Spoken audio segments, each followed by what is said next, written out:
Good morning, this is Dr. Tyler Hamel, your Kingwood Chiropractor, and today we are talking about dealing with back pain. So if you have back pain, these are the top three major mistakes that people are making when they have back pain. So number one, people with back pain using too much ice or heat.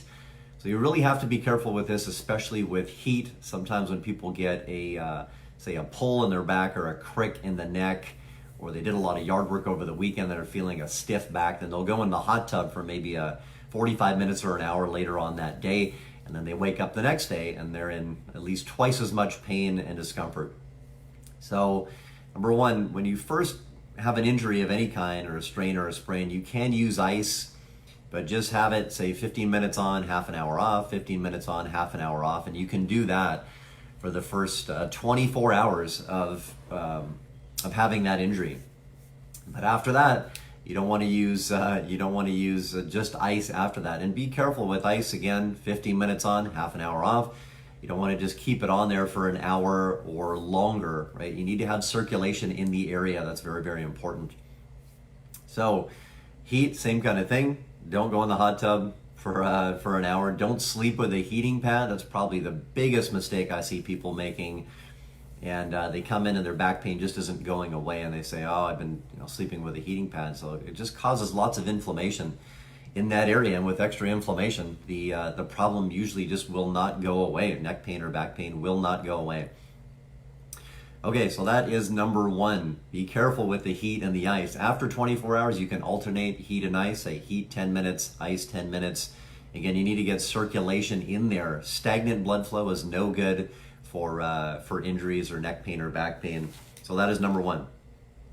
All right, number two, the second biggest mistake when people have back pain is taking medicine and feeling better, and then going on with their life or their activities like nothing's really wrong, or that it fixed the problem. So keep in mind, when you do take ibuprofen or Advil, Tylenol, the whole idea behind that is to make you feel better, right? To decrease the pain. But if you have, say, compression happening in the spine, or nerve irritation, or muscle spasm, or whatever's causing all that to happen in the first place, just taking that medicine, again, might make you feel better, but things aren't better.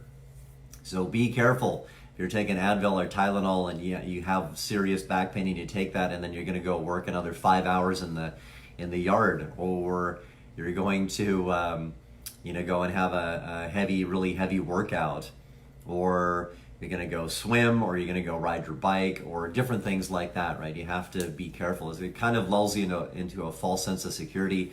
You're like, wow, I feel better. Things must be better or fixed, but that is totally opposite.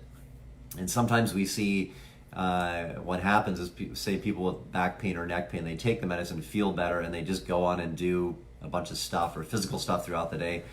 And then the next day they get up and they are way worse off, because in reality the issue wasn't fixed. You're just taking something to kind of mask the pain, and therefore you went about your daily chores or daily activities. So be careful with that. If you are going to take those kind of things like NSAIDs, non-steroidal anti-inflammatory medicine, you definitely have to take it easy. You can't just pretend that you're fixed and 100% and go on with your daily routine. Okay, so number three, the most common mistake of people with low back pain is doing stretches or exercises that are making the back pain worse. So we all know, and I've showed different videos of different stretches for low back and hip and different things like that that can really help out with low. Lots of people will think, when they're like, oh, I have a series of stretches or exercises that I do every time I have back pain or neck pain, and it helps. So if that's the case, then that's fine. But lots of people will look up online and say, oh, stretches for back pain, or stretches for neck pain, or exercises for back and neck pain, sciatica, things like that. And then they start doing all these things, and you have to keep in mind that if those stretches or exercises are making the back pain worse, and that is not a good thing. That's going to make the back or neck pain turn into more of a chronic condition. So be careful with that. The idea, so write this down, it's key. When you have back pain or neck pain or any kind of pain and you're trying to do stretches or exercises to make it feel better, So number one, when you're doing the stretch of the exercise, if it hurts at the beginning, but as you start to warm up, things feel better, then that's a good thing. So you could continue on with that stretch or exercise. That's number one. Number two, when you are done with the stretch of the exercise, how are you feeling after that? Are you a little bit sore, a little bit tight? That's okay. But severe pain after that isn't going away. 2 hours, 4 hours, 6 hours later on that night, if you're in severe pain after doing those exercises and stretches, and it doesn't make sense to do those, even if it's recommended by the fitness gurus or if it's worked for other people. You got to keep in mind you are your own person, your own body, and what works for somebody else might not work for you. So don't just push through it or push forward when you think, geez, these exercises, they're supposed to help. These stretches and exercises are supposed to help. It's making me worse, but I'm just going to push through it. So don't do that. There's always plenty of exercises, or at least a couple, even if you're in acute pain, that you can do stretches and exercises that will help you out, and you're not going to feel that soreness after the stretches or exercises. And that's a key. You can't be doing more to irritate the problem with the back pain or the neck pain than you are to try to help the problem. It's as simple as that. So again, the three main mistakes made by people with low back pain, it's kind of abusing the heat and the ice. Number two, taking medicine and think they're fixed, so they're going to go on and do lots of physical activity or their daily routine. And number three, the last one, is doing those stretches and exercises that are making things worse, but people just keep on doing it because they think that's what they're supposed to do. So again, I'm Dr. Tyler Hamel. If you have any questions or comments, put it in the box below.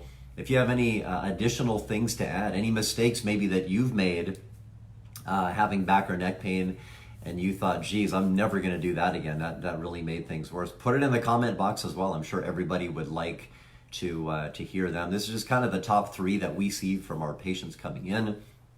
Again, Dr. Tyler Hamel, Kingwood Chiropractor. If you enjoyed this post, if you learned something, please share it, like it, tag somebody in there. There's lots of people out there with back pain that you probably know that have probably done the top three things that I just mentioned.